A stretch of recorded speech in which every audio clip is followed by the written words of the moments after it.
So we have these 3 different clues. They talk about a place here in town where you'll find something. Do you want to step outside where it's not so loud? Sure. Let's do that. I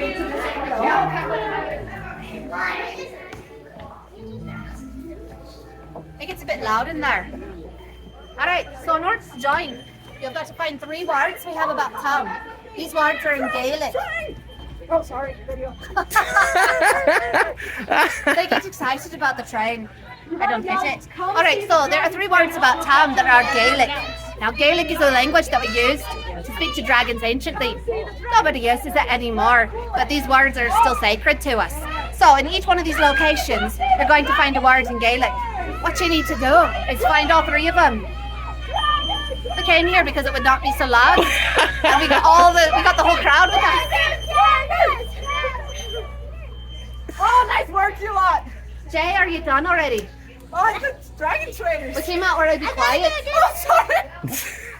That's my bad. We'll go back inside.